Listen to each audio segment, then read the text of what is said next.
A continuación invitamos al escenario al urbanista británico Peter Bishop, quien nos presentará el segundo panel de la jornada titulado Transformación de Londres vía Gestión Urbana Estratégica. Peter Bishop dirige el estudio de arquitectura Allies & Morrison, es profesor de diseño urbano en la Escuela de Arquitectura Bartlett, trabajó durante 25 años en un puesto de alto nivel en el gobierno londinense. Su interés se centra en las estrategias y enfoques que pueden emplearse para moldear las ciudades dentro de las fuerzas sociales, económicas y políticas que la rigen. Actualmente es director de la London Development Agency y jefe de la planificación del gobierno local de Camden en Londres. Con el aplauso de todas y todas, saludamos a Peter Bishop.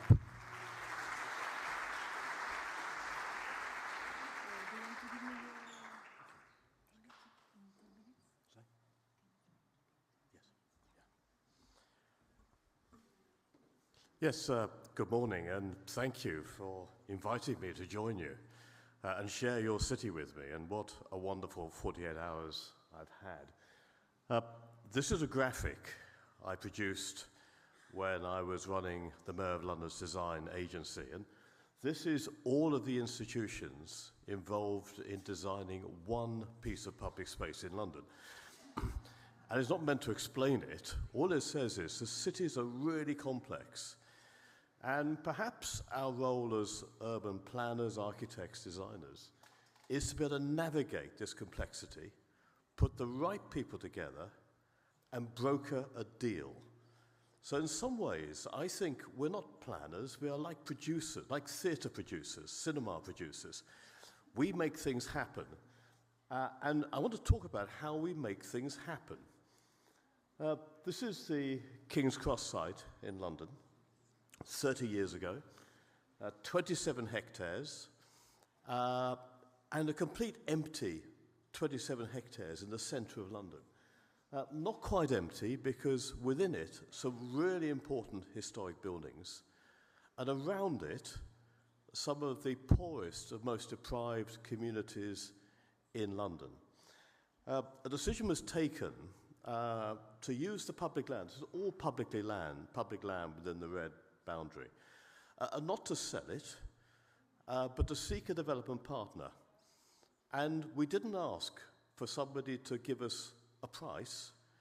We sought a development partner who we felt was sympathetic, that we could work with, who aspired to produce a wonderful piece of city.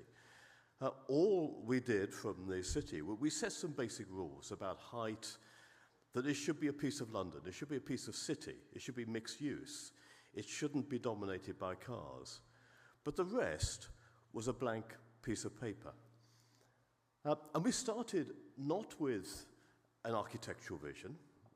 We believed that we could always produce a good piece of city with a good developer, good architects. But the critical question was, a child born today in 2001 would be 16 or 18 when the first jobs became available.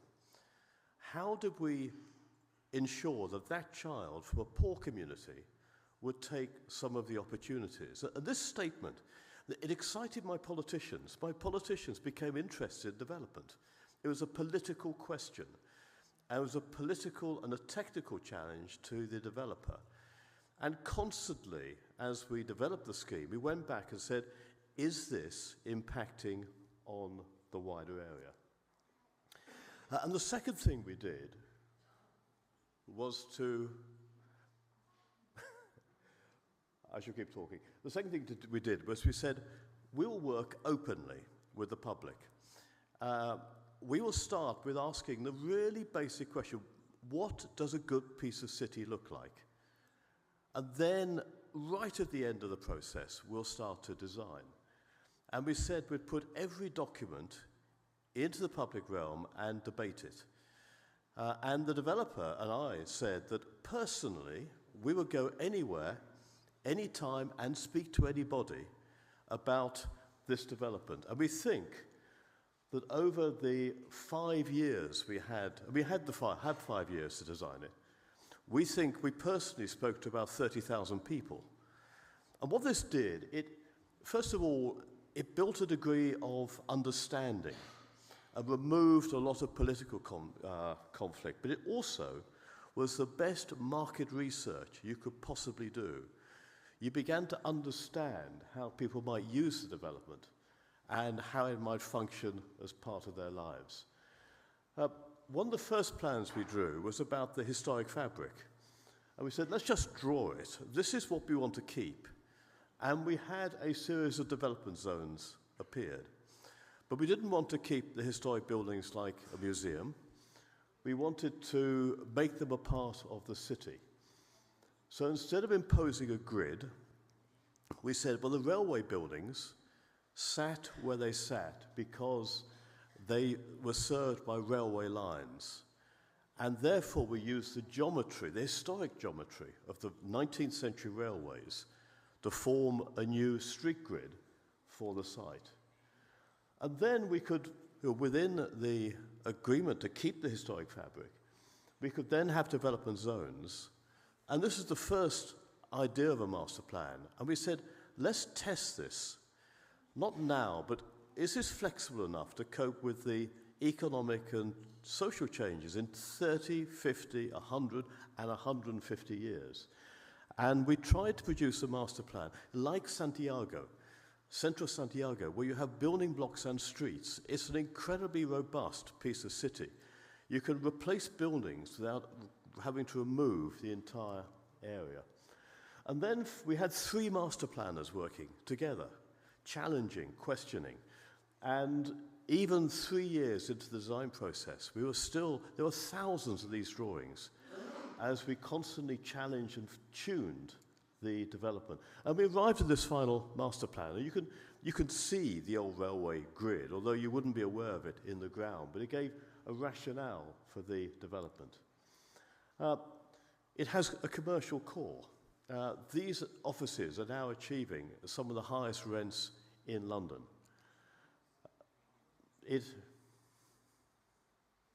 But the public space was the key thing. We said, please walk on the grass.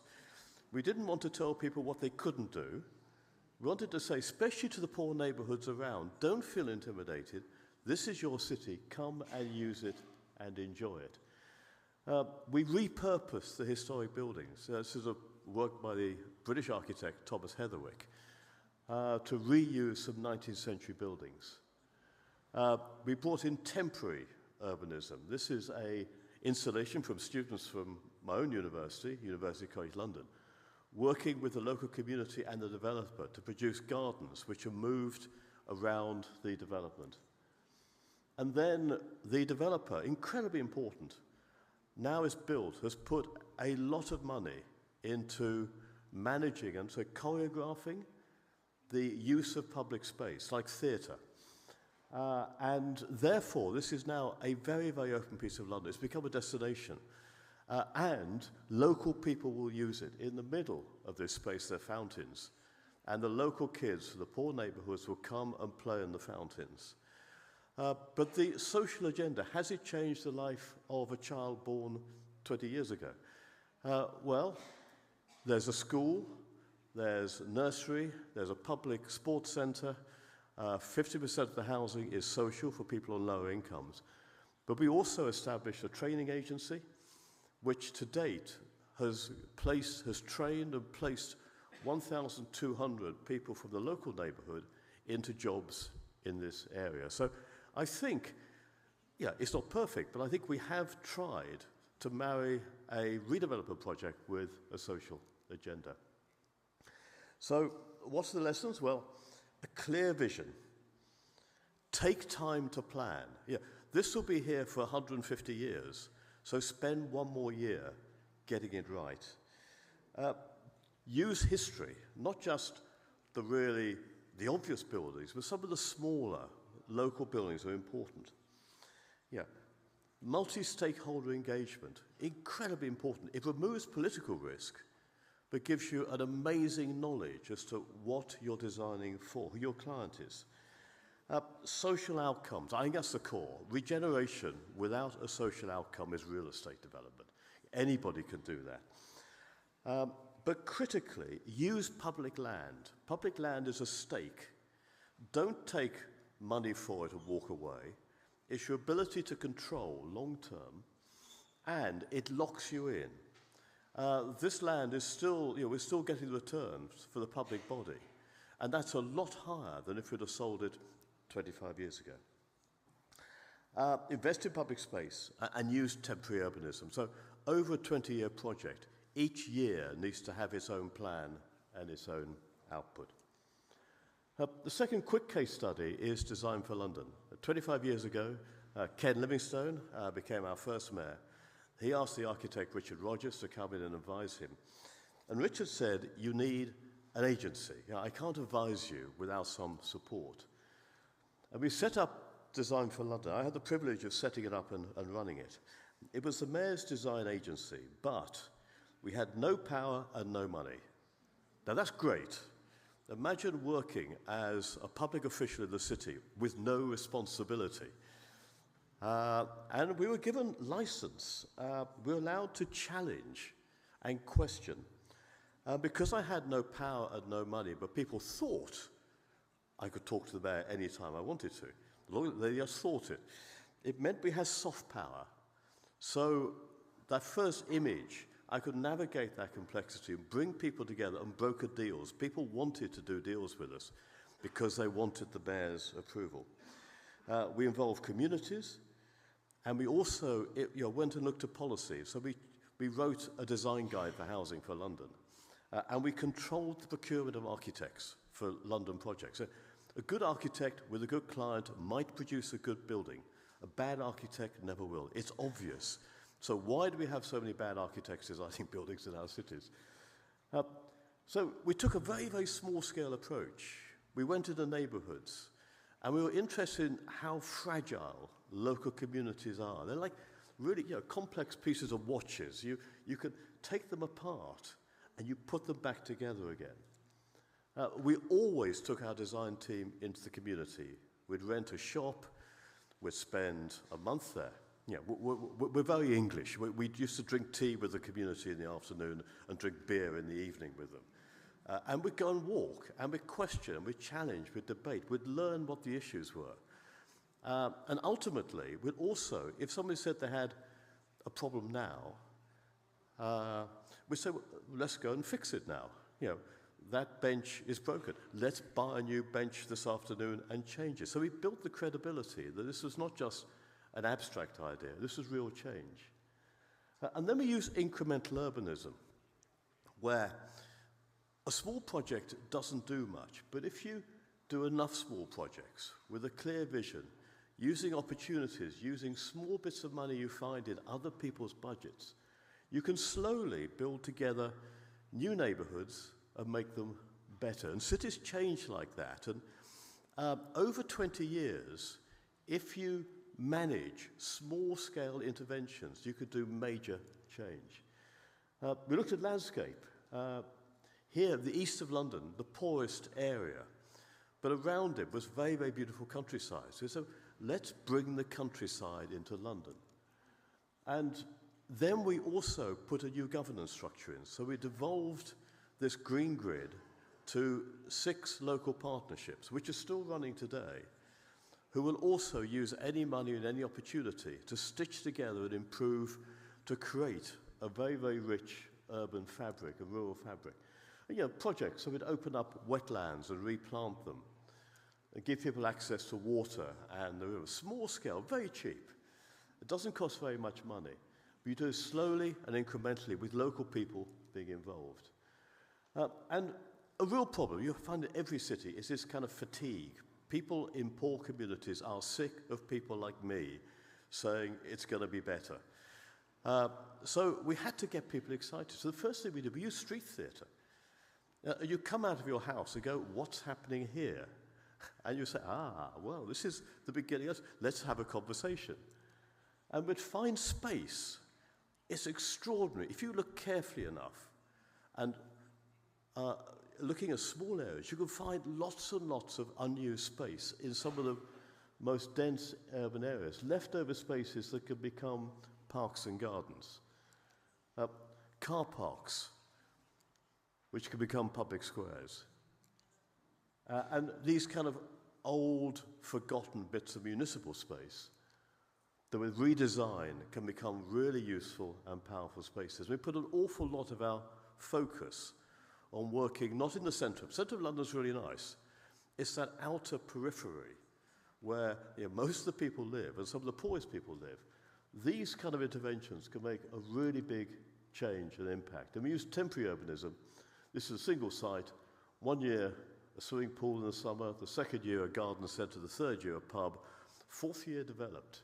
But it became how you use city and the resource of cities. So I'm going to finish with, what are the lessons? Are there lessons here? Well, first of all, I'm a great fan of this idea of an agency. It's an agency that reports in to the politicians, to the mayor, and is given the freedom to step back from the day-to-day business of cities and think and dream and help politicians translate a political vision into action on the ground.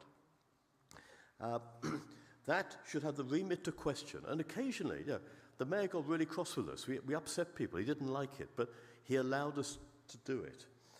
To bring in the best global practice, to have people in a city who say, I've seen what's happening in Montevideo or in Cairo. We can look at how we can use those ideas. Critically, to be an intelligent client for the city, to know what's good, who are the good people who can deliver it, and who are the people you don't want to be working with, and help them create the conditions to produce great schemes. To educate and excite, to work with those who want to work with you. There's no point working with people who are hostile. Work with the willing, and really focus on the urbanism of everyday lives. That is what changes the quality of life for the bulk of the population. And lots of small projects, if bound together by the big, simple idea, can really change lives. So, thank you. I mean, we saw La Chimera yesterday. It was really exciting. And I think there's a huge opportunity to turn that area over time into an even better piece of city. That's our role, to make it better. Thank you.